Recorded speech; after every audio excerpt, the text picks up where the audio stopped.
నమస్కారం, ఇది సంగతికి స్వాగతం. శత్రువుతో పోరాడాలంటే అతనికన్నా బలం ఉండాలి, లేదంటే ఇతరుల సాయం తీసుకోవాలి.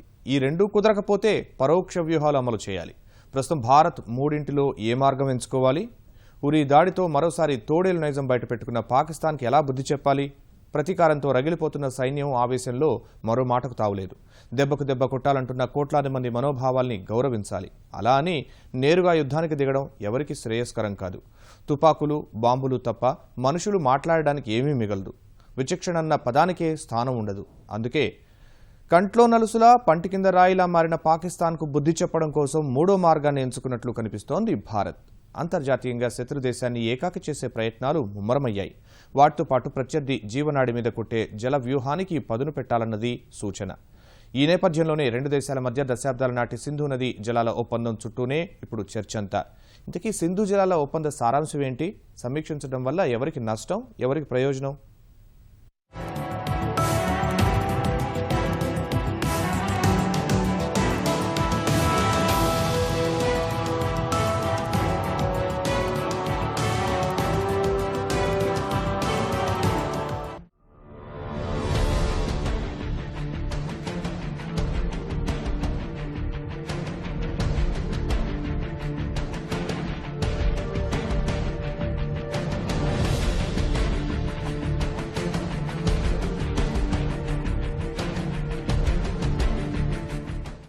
ఉరీ ఘటన తరువాత గతంలో ఎన్నడూ లేని విధంగా పాకిస్తాన్కు గట్టిగా బుద్ధి చెప్పాలనే ఆవేశం దేశ ప్రజల్లో నెలకొంది.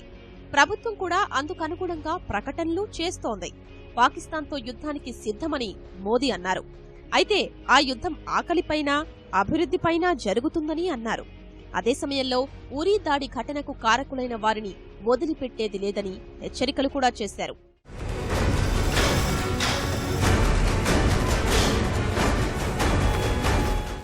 నిజానికి పాకిస్తాన్కు గట్టిగా బుద్ధి చెప్పాలంటే ఆ దేశంపై యుద్ధానికి దిగాలి. అందుకు ఎంతో సమయం పట్టదు. నష్టం మాత్రం మన దేశానికే ఎక్కువగా ఉంటుంది. కారణం, మనకంటూ ఓ లక్ష్యం ఉంది. అభివృద్ధి పథంలో ముందుకు సాగుతూ ప్రపంచంలో బలీయమైన శక్తిగా ఎదగాలన్నదే ఆ లక్ష్యం. ఇలాంటి పరిస్థితుల్లో యుద్ధం చేయాల్సి వస్తే మొత్తం ప్రక్రియ తలకిందులవుతుంది. పాకిస్తాన్కు అలాంటి లక్ష్యాలేవీ లేవు. ఇప్పటికే పీకల్లోతో అప్పుల్లో కూరుకుపోయి ఉన్న ఆ దేశం పెద్దగా నష్టపోయేదేమీ ఉండదు. నిండా మునిగిన వాడికి చలేంటి అన్న పరిస్థితిలో ఉంది ఆ దేశం. మరోవైపు పాకిస్తాన్ కూడా మనలాగే అణ్వస్త్ర దేశం.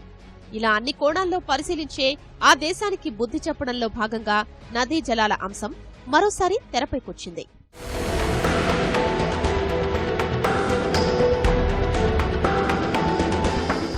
ఇదే అంశంపై ప్రధాని మోదీ ఉన్నత స్థాయి సమీక్షా సమావేశం నిర్వహించారు. ఆ సమీక్షలో జాతీయ భద్రతా సలహాదారు అజిత్ దోవల్, విదేశీ వ్యవహారాల శాఖ కార్యదర్శి ఎస్ జైశంకర్, జలవనరుల శాఖ ఉన్నతాధికారులు, ప్రధానమంత్రి కార్యాలయం అధికారులు పాల్గొన్నారు. ప్రధానంగా సింధు నదీ జలాల ఒప్పందం రద్దా, కొనసాగింపా అనే అంశంపైనే సమీక్ష జరిపినా నదీ జలాలకు అడ్డుకట్ట వేయకూడదని నిర్ణయించినట్లు తెలుస్తోంది. ఒప్పందాన్ని రద్దు చేసుకోకుండా భారత్కు ఉన్న హక్కుల్ని పూర్తి స్థాయిలో వినియోగించుకోవడంపైనే దృష్టి సారించింది సమావేశం. సింధు జలాల ఒప్పందం అమలవుతుందో లేదో అత్యవసరంగా పరిశీలించేందుకు అంతర్మంత్రిత్వ శాఖల కార్యదళాన్ని ఏర్పాటు చేసేందుకు నిర్ణయం జరిగింది. సమీక్షలో పాక్ ఆధీనంలోని సింధు, చీనాబ్, జీలం నదుల్లోని నీటిని దేశంలో సాగు, విద్యుదుత్పత్తి, నిల్వ కోసం గరిష్టంగా వాడుకోవడంపై చర్చకొచ్చింది. ఆ తరువాతనే ఓ పక్క మారణహోమం సాగిస్తూ మరోపక్క నీటి కోసం నానా యాగి చేస్తున్న పాక్ను ఉద్దేశించి ప్రధాని మోదీ దీటుగానే స్పందించారు. నీరు, రక్తం ఏకకాలంలో కలిసి ప్రవహించలేవని ఆయన చేసిన ఘాటైన వ్యాఖ్యలను బట్టి ఆ దేశం పట్ల మన వైఖరి ఎలా ఉండబోతోందో అర్థం చేసుకోవచ్చు.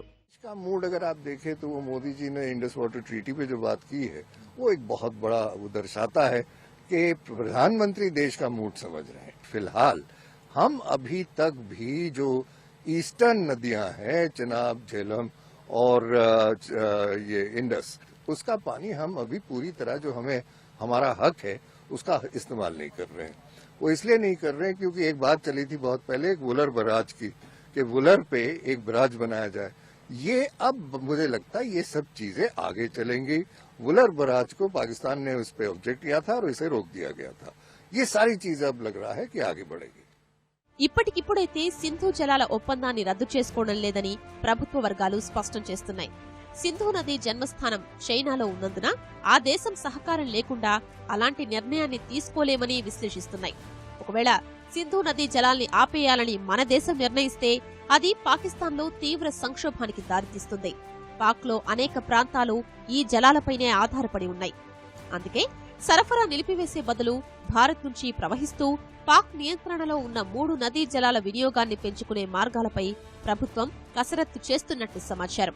తద్వారా జమ్మూ కశ్మీర్లో అదనంగా సుమారు 6 లక్షల హెక్టార్ల భూముల్ని సాగునీరు లభిస్తుంది. ఒకవేళ సింధు జలాలు పాక్కి ప్రవహించకుండా ఆపేసినా ఆ ప్రభావంతో జమ్మూ కశ్మీర్, పంజాబ్లలో అనేక ప్రాంతాల్ని వరద నీరు ముంచెత్తే ప్రమాదం ఉన్నట్లు తెలుస్తోంది. పూర్తిగా అలా చేయకపోయినా పాకిస్తాన్తో సింధు నదీ జలాల పంపకంపై ఒప్పందాన్ని పూర్తి స్థాయిలో మనం ఇంతవరకు వినియోగించుకోలేకపోయామన్నది నిపుణుల అభిప్రాయం. ఇదే సమయంలో పాకిస్తాన్కు అత్యంత ప్రాధాన్యత గల దేశం హోదాపై కూడా సమీక్షించనుంది భారత్. 1996లో భారత్ పాకిస్తాన్ను అత్యంత ప్రాధాన్యత గల దేశంగా ప్రకటించింది. ఇప్పుడు హోదా ఉపసంహరించుకుంటే కలిగే లాభ నష్టాలపై అంచనా వేస్తున్నారు. WTOలోని GATT విధానాల్ని అనుసరించి ఈ ప్రక్రియ చేపట్టారు.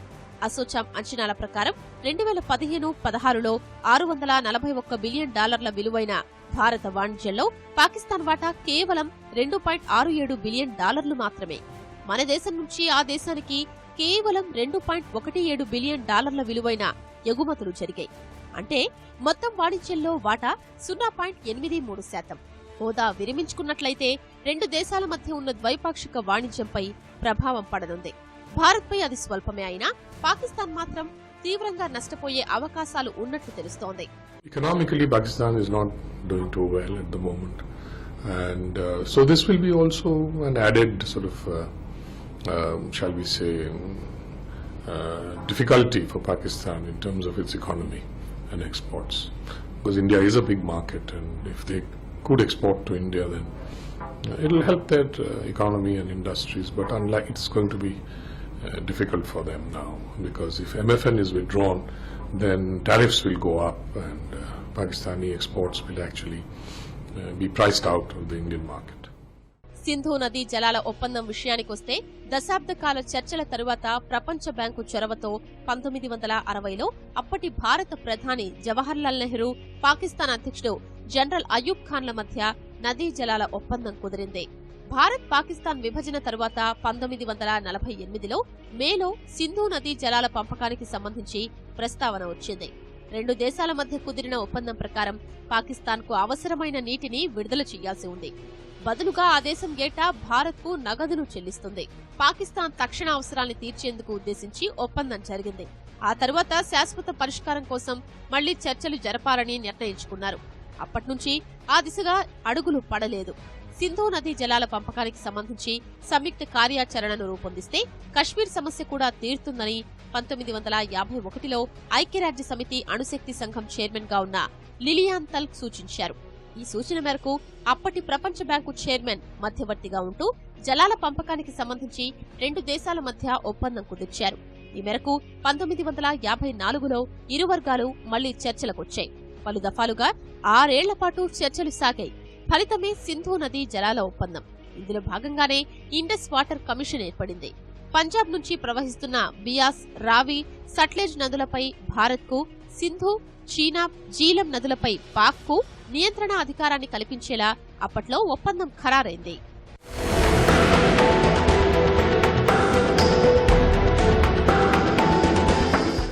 ఎవరికైనా అభ్యంతరం ఉన్నట్లయితే తటస్థ వ్యవస్థ ద్వారా సమస్యకు పరిష్కారం చేసుకోవచ్చని ఒప్పందంలో పేర్కొన్నారు. 3 యుద్ధాలు జరిగాయి, కానీ ఒప్పందంలో మార్పులు మాత్రం జరగలేదు. ఇరువైపులా సామరస్యంగా నదీ జలాల పంపకం సాగుతూ వచ్చింది. ప్రపంచంలోనే ఇంత సామరస్యంగా నదీ జలాల పంపిణీ కార్యక్రమం జరిగింది ఒక్క సింధు జలాల విషయంలోనే అని చాలా మంది అంటారు. ప్రస్తుత పరిస్థితుల్లో అలాంటి ఒప్పందంపై సమీక్షించాలని భారత్ భావిస్తున్నందువల్ల ఇది మళ్లీ చర్చనీయాంశమైంది. ఓ విధంగా చెప్పాలంటే ఈ ఒప్పందం కారణంగా జమ్మూ కశ్మీర్లో వ్యవసాయంపై ప్రభావం పడింది. 2007లో జమ్మూ కశ్మీర్లో కేంద్ర జలవనరుల శాఖ అంచనా ప్రకారం రాష్ట్రంలో వ్యవసాయాన్ని 4,25,000 హెక్టార్లకు పెంచుకోవచ్చని భావించింది. అయితే ప్రస్తుతం రాష్ట్రంలో 6 లక్షల హెక్టార్ల సాగు భూమిలో కేవలం 1,50,000 హెక్టార్లకు మాత్రమే సాగునీరు అందుతోంది. జల విద్యుత్ ఉత్పాదనపైన ప్రభావం చూపించింది.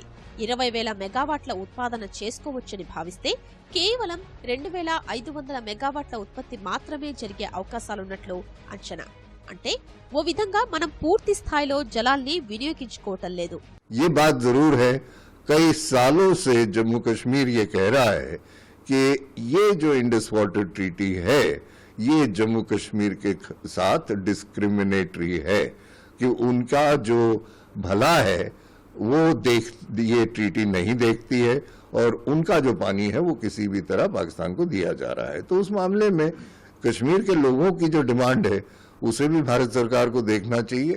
तो वो ये सारी बातें हैं, तो इसीलिए रिविजिट हो रहा है. ఉరీ దాడి ఘటన నేపథ్యంలో జలాన్ని ఆయుధంగా ఉపయోగించుకోవాలనుకోవటం వెనుక మన ప్రయోజనాలు కూడా కలిసున్నాయి. ఓవైపు పాక్కు బుద్ధి చెప్తూనే జమ్మూ కశ్మీర్లో సాగునీటి అవసరాలు తీర్చుకునే అవకాశాలు కనిపిస్తున్నాయి. అయితే ఈ వ్యూహం అనుకున్నంత సులభం కాదు. సింధు నదీ జలాల్ని అడ్డుకుని పాకిస్తాన్లో కరువు పరిస్థితి సృష్టించాలంటే నదీ జలాలు మళ్లించాలి. నిల్వ చేసుకునే సామర్థ్యం మన దగ్గర ఉండాలి. సింధు, జీలం, చీనాబ్ నదుల నీటిని తాత్కాలికంగా నిలుపుదల చేయవచ్చు గాని వాటిని దేశంలోని ఇతర ప్రాంతాలకు మళ్లించడమన్నది కష్టసాధ్యమైన పని. మరోవైపు ఈ ఒప్పందం ప్రపంచ బ్యాంకు మధ్యవర్తిత్వంతో కుదరటం వల్ల ఏకపక్షంగా రద్దు చేసుకునే అవకాశాల్లేవు. చైనా కోణంలో ఆలోచిస్తే సింధు నది అక్కడి నుంచే ప్రవహిస్తుంది. అటు బ్రహ్మపుత్ర కూడా అటువైపు నుంచి వస్తున్నదే. ఇప్పటికే బ్రహ్మపుత్రపై ఆ దేశం 4-5 డ్యాములు కడుతున్నట్లు తెలుస్తోంది. పాకిస్తాన్ పేరుతో తన కసిని కూడా తీర్చుకోవచ్చన్న ఉద్దేశంతో చైనా అక్కడ కట్టడి చేసే అవకాశాలు కనిపిస్తున్నాయి.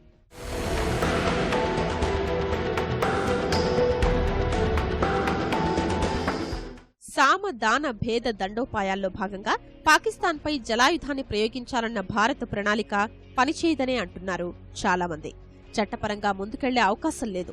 ఎందుకంటే ఒప్పందం ప్రకారం ఏ దేశమూ ఏకపక్షంగా విరమించుకునేందుకు అవకాశం లేదు. కేవలం మార్చుకునేందుకు మాత్రమే అవకాశం ఉంది. వ్యూహాత్మకంగా వెళ్లాలంటే అందుకు తగ్గట్టుగా నిధులు కూడా వెచ్చించాల్సి ఉంటుంది. కానీ ఫలితాలు అందుకు అనుగుణంగా ఉండవు. అంటే ఎగువ ప్రాంతంలో 4-5 డ్యాంలు నిర్మించాలి, లేదా ఉన్న వాటి ఎత్తు పెంచటం చెయ్యాలి. వీటికి భారీగా నిధులు వెచ్చించాలి. నిర్మించడానికి ఏళ్లు పడుతుంది. ఓ విధంగా మన వైపు నుంచి పాకిస్తాన్లో వెళ్లే నదీ జలాల కారణంగా అక్కడి వ్యవసాయం ఆధారపడి ఉంది. ఒకవేళ ఈ సౌకర్యం కూడా నిలిపేస్తే దాన్ని సాకుగా చూపిస్తూ తీవ్రవాదాన్ని మరింతగా రెచ్చగొట్టే అవకాశాలుంటాయన్నది నిపుణుల అభిప్రాయం. అదే కనుక జరిగితే జలం కోసం మరింత హింస చెలరేగే అవకాశం కనిపిస్తోంది. ప్రస్తుత పరిస్థితుల్లో సింధు నదీ జలాల ఒప్పందాన్ని సమీక్షించడమంటే మరో సమస్యను కొని తెచ్చుకోవటమేనన్నది నిపుణుల అభిప్రాయం. ఎందుకంటే పాకిస్తాన్తో మనకున్న వివాదం భూభాగం విషయంలోనే. ఇందుకోసమే ఆ దేశం తీవ్రవాదాన్ని ఎగదోస్తోంది. సింధు నదీ జలాలపై సమీక్ష కోసం ప్రస్తావన వస్తే జల వివాదాన్ని కూడా కొత్తగా ఎత్తుకోవాల్సి ఉంటుంది. వివాదాల కోసం ఎదురు చూస్తున్న పాకిస్తాన్కు ఇదేమీ కొత్త కాకపోయినా మన దేశమే ఆలోచించాల్సిన పరిస్థితి. జల వివాదం కారణంగా పాకిస్తాన్లో వ్యవసాయం కుంటుపడితే పరోక్షంగా దెబ్బతినేదే అక్కడి రైతులు. అంతర్జాతీయ కోణంలో చూస్తే ఈ చర్య భావోద్వేగాల్ని రెచ్చగొట్టేదే. అందుకే అన్ని కోణాల్లో ఆలోచించి నిర్ణయం తీసుకోవాల్సిన అవసరం ఉంది. ఒక్క సింధు జలాల ఒప్పందం సమీక్ష విషయమే కాదు, పాకిస్తాన్కు బుద్ధి చెప్పేందుకు మిగిలిన అన్ని ప్రత్యామ్నాయ కోణాల్లోనూ ఆలోచిస్తోంది భారత్. ప్రపంచ దేశాలు వేలెత్తి చూపిస్తున్నా పట్టించుకోకుండా యుద్ధానికి రంకెలు వేస్తోన్న పాక్ కవ్వింపులకు స్పందించకుండా బహుముఖ వ్యూహాలతో ముందుకు సాగుతోంది. అందులో భాగంగానే పాక్కు అత్యంత ప్రాధాన్యత గల దేశం హోదాపై సమీక్షకు నిర్ణయించిన భారత్ సార్క్ సమావేశాలకు హాజరు కారాదని నిర్ణయించి ఆ దేశంపై మరింత ఒత్తిడి పెంచింది. మరోవైపు సరిహద్దులో రక్షణ విన్యాసాలు కూడా నిర్వహిస్తూ అన్ని విధాలా సిద్ధంగా ఉన్నామని సంకేతాలు పంపిస్తోంది. ప్రస్తుతం సరిహద్దులో ఈ విన్యాసాల నేపథ్యంలో రెండు దేశాల మధ్య ఉద్రిక్త వాతావరణం నెలకొంది. ఎలాంటి పరిణామాలు ఎదురైనా ఎదుర్కొనేందుకు సిద్ధంగా ఉన్నామని తెలియజేసేందుకే ఈ విన్యాసాలు చేపట్టినట్టు వైమానిక దళం చెబుతోంది.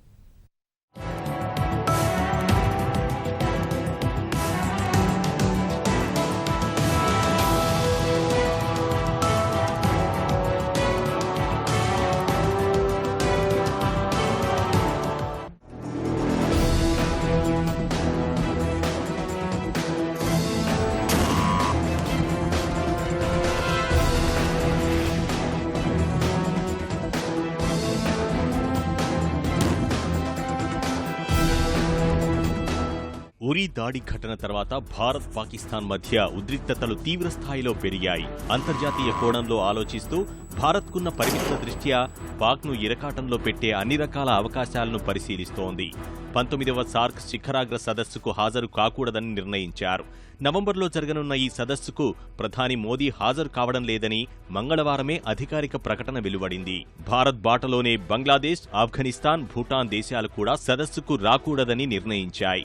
సార్క్ నిబంధనల ప్రకారం సభ్య దేశాల్లో ఒక దేశాధినేత రాకపోయినా సదస్సు నిర్వహించే అవకాశాలు లేవు. అంటే ఓ విధంగా అంతర్జాతీయం పాక్ని ఏకాకిని చేసే యత్నాల్లో మరో అడుగు ముందుకు పడినట్టే. ఇప్పటికే ఐరాసాలో పాక్ ఆగడాలను ఎండగట్టి ప్రపంచ దేశాల దృష్టిని అటువైపు మళ్లేలా చేసింది. దౌత్యపరంగా ఇతరత్ర మార్గాల్లో దాడిని తీవ్రం చేసిన భారత్ దండోపాయాలను సిద్ధం చేసుకుంటోంది. సరిహద్దులో భారత్ వైమానిక దళం చేపట్టిన విన్యాసాలు ఇందుకు ఊతమిస్తున్నాయి.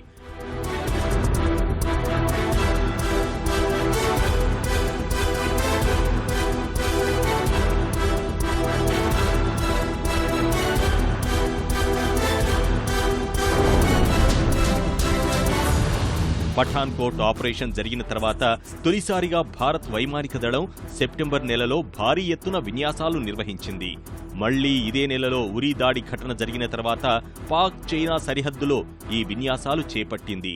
ఎక్సర్సైజ్ తలోన్ పేరుతో వైమానిక దళం చేపట్టిన ఈ కార్యక్రమం ఈ నెల 30 వరకు సాగనున్నట్టు తెలుస్తోంది.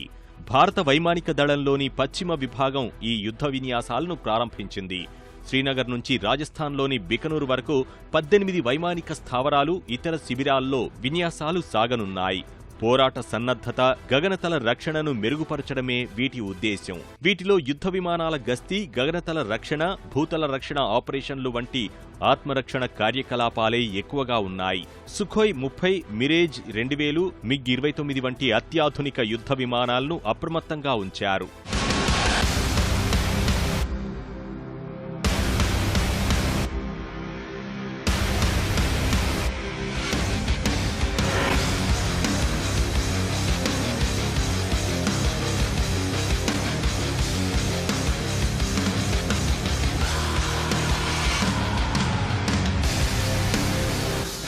పాకిస్తాన్కు చెందిన F-16 ఇతర పోరాట విమానాలు తరచూ గగన విహారం చేయడం, హైవేలపై దిగడం సహా పలు కార్యకలాపాలు సాగిస్తున్న నేపథ్యంలో ఏమరపాటుకు తావివ్వరాదు అన్న వ్యూహంలో భారత్ వైమానిక దళం ఉన్నట్లు తెలుస్తోంది.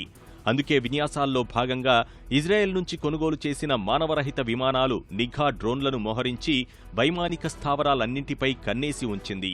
వైమానిక స్థావరాల్లో రన్వేలను శత్రు విమానాలకు కనబడకుండా చేయడం, వైమానిక దాడి జరిగినప్పుడు మన యుద్ధ విమానాలను బాంబు దాడులను తట్టుకునే స్థావరాల్లోకి తరలించడం, శత్రువును ఏమార్చే పలు వ్యూహాలను పరీక్షిస్తున్నారు.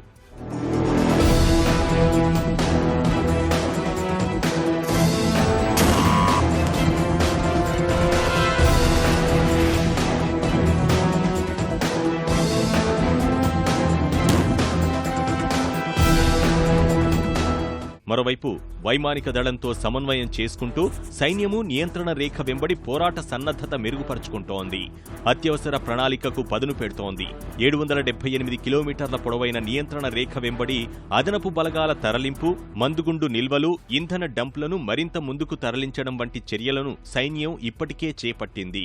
సైన్యంలో నైరుతి కమాండ్, పశ్చిమ కమాండ్, ఉత్తర కమాండ్ విభాగాల అధిపతులు క్షేత్రస్థాయి పర్యటనలు జరుపుతూ పరిస్థితిని ఎప్పటికప్పుడు సమీక్షిస్తున్నారు.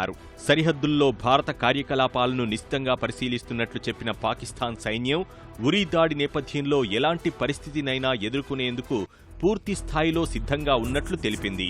భారత్తో యుద్ధం చేయాల్సి వస్తే అణువాయుధాలు వాడటానికి వెనుకాడేది లేదంటూ హెచ్చరిస్తున్నారు పాకిస్తాన్ రక్షణ మంత్రి ఖ్వాజా ఆసిఫ్. పెషావర్లో అత్యున్నత స్థాయి సమావేశాన్ని నిర్వహించిన పాక్ సైన్యం సరిహద్దుల్లో పరిస్థితులపై సమీక్ష జరిపింది. తూర్పు సరిహద్దుల్లో నిఘా వ్యవస్థలు నిత్యం అప్రమత్తంగా ఉన్నాయని, ఎలాంటి దాడినైనా తిప్పికొట్టేందుకు సన్నద్ధంగా ఉన్నామని సైనిక వర్గాలు చెబుతున్నాయి. భారత్ పాక్ ఉద్రిక్తతల నేపథ్యంలో ఈ నెల 26 నుంచి కరాచీ గగనతలంలో విమానాలు తక్కువ ఎత్తులో ఎగరడాన్ని పాకిస్తాన్ నిషేధించింది. భారత వైమానిక దళం తమ గగనతలాన్ని ఆక్రమిస్తే తగిన విధంగా బదులిస్తామని అంటోంది సైన్యం. ఇదే సమయంలో 56 ఏళ్ల సింధు నదీ జలాల ఒప్పందాన్ని భారత్ ఏకపక్షంగా తోసిపుచ్చితే ఆ నిర్ణయాన్ని యుద్ధంగానే భావిస్తామంటోంది పాక్. ఆ విషయంపై అంతర్జాతీయ న్యాయస్థానాన్ని ఆశ్రయించేందుకు సిద్ధమవుతోంది. పాకిస్తాన్ ఆర్థిక వ్యవస్థపై దెబ్బకొట్టి అశాంతికి కారణమయ్యే ప్రయత్నం భారత్ చేస్తున్నందున భద్రతా మండలిని కూడా ఆశ్రయిస్తామంటోంది Pak. Provocative statements and actions from the Indian leadership for considering unilateral revocation of the Indus Water Treaty are a blatant violation of international law and also constitute a breach of the Indus Water Treaty. Threats of water war are a part of a military, economic and diplomatic campaign to build pressure on Pakistan in the wake of our efforts to expose Indian savageries in the Indian occupied Kashmir since July 8, 2016. According to international law and provision of Indus Water Treaty, India cannot unilaterally revoke IWP. ఇదే సమయంలో భారత్ ఐక్యరాజ్య సమితి వేదికగా పాక్ నిజస్వరూపాన్ని ప్రపంచానికి తెలిపే ప్రయత్నాలు మరింత ఉధృతంగా కొనసాగిస్తోంది. అందులో భాగంగా భారత విదేశాంగ మంత్రి సుష్మా స్వరాజ్ సమితి సమావేశాల్లో కశ్మీర్ విషయంలో పాకిస్తాన్ హద్దుల్లో ఉండాలని స్పష్టం చేశారు. मैं कहना चाहूंगी कि जिनके अपने घर शीशे के हों उन्हें दूसरों पर पत्थर नहीं फेंकने चाहिए. जरा एक बार बगल में झांक कर देख लें क्या हो रहा है बलूचिस्तान में और वो खुद क्या कर रहे हैं वहां. अगर पाकिस्तान ये समझता है कि इस तरह की हरकतें करके या इस तरह के भड़काऊ बयान देकर वो भारत का कोई हिस्सा हमसे छीन सकता है तो मैं पूरी दृढ़ता और स्पष्टता के साथ यहाँ ये कह देना चाहती हूँ कि आपका ये मंसूबा कभी कामयाब नहीं होगा.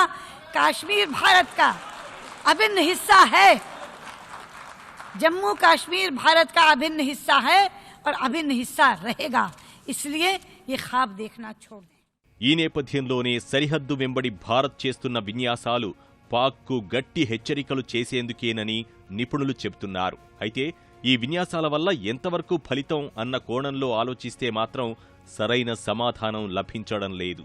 పాక్పై సైనిక పరంగా చర్యలు తీసుకునే ఉద్దేశం లేనప్పుడు ఇలాంటి విన్యాసాలు నిర్వహించి ప్రయోజనం ఏంటని కొందరంటుంటే ఇది ఏ పరిణామాలకు నాంది అని మరికొందరు ఆచితూచి విశ్లేషిస్తున్నారు. మరికొందరు మాత్రం అన్ని పరిమితులు దాటేసిన పాకిస్తాన్కు విన్యాసాల రూపంలో చెబితే ఏం అర్థం కాదంటున్నారు. అణ్వస్త్రాలున్న దేశంతో ఇలా సైనిక విన్యాసాల ద్వారా హెచ్చరికలు జారీ చేయడం ఏమాత్రం ప్రయోజనకరం కాదన్నది ఇంకొందరి అభిప్రాయం.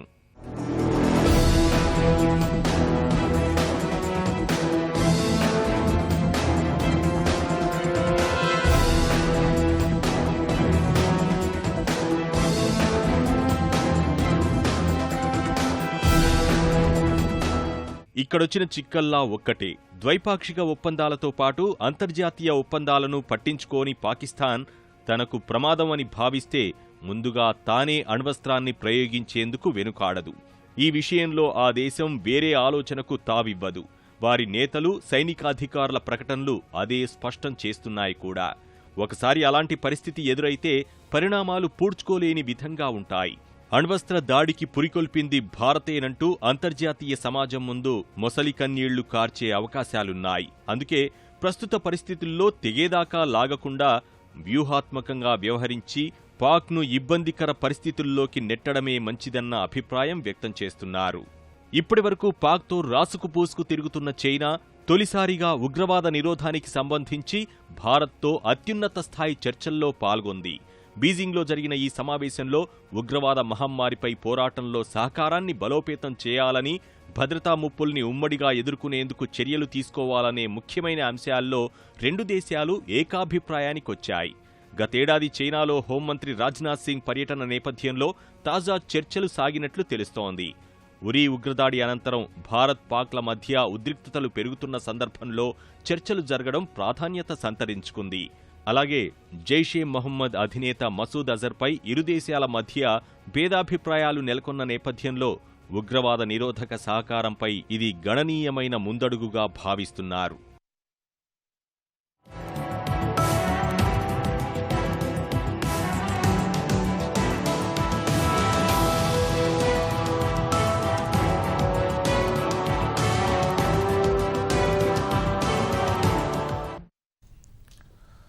మరిన్ని విభిన్న కథాంశాలతో మరో ఇది సంగతిలో కలుసుకుందాం. నమస్కారం.